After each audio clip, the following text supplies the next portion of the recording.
Hello sa inyo! At iyan nga, kung napapansin nyo, naubusan na nga ho ako ng stocks. Magulo na, wala pang stocks. Ngayon nga, samahan nyo ako mag-stocks! Mag-stocks! Ayun. Samahan nyo nga ho ako maglagay ng aking mga stocks din sa aking munting shelves. Tara!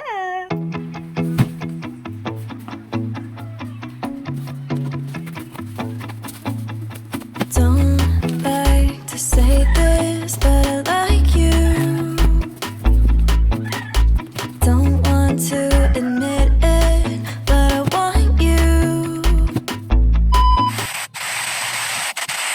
At yan na nga ho, maglalagay na nga ho tayo ng aking mga stocks din sa aking munting shelves. Bali yan nga ho, dumating na nga ho yung order ko sa Shopee ng mga Whip It. At syempre, sobrang saya na naman nga ho natin. Ay maikwento ko nga lang ho sa inyo nung ako'y nag-uumpisa pa lamang. Ay ayan naman nga ho talaga ang aking pinapangarap na magkaroon ng maraming stock. Pero ngayon nga ho, ay hindi pa naman sobrang dami. Pero masasabi kong kumpara naman nga ho dati ay talaga namang napakasaya ng aking puso. Dati kasi natatandaan ko, nung babago pa nga lang ho ako nag-cake ay talaga namang pagka nga ho may order sa akin ay as in pa isa-isa nga lang ho talaga ako mamili. Kunyari ho, may isang order akong cake. Hindi ko naiisip kung lugi ba ako sa gas. Basta ang iniisip ko dati noon ay makabili lang ho ako ng gagamitin ko para dun sa isang cake. Kasi malayo talaga naman ho kami sa bayan. Tapos dati natatandaan ko, nagpa-rush.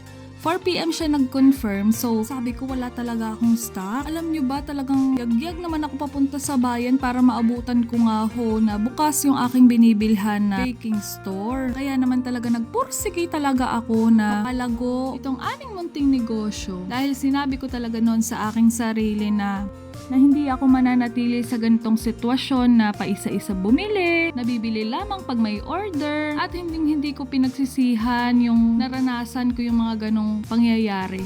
Kasi dahil doon, na-motivate lalo ako na pag-igihin yung paggawa ko nga ho ng cake. At ito na nga talaga namang after 3 years, masasabi kong napakalayo ko kumpara dun sa una. Kaya sa mga bagong nagsisimula pa lamang, ay push lamang ng push. Sinasabi ko sa inyo, it's a long process para makamit natin yung ating tagumpay na minimithi.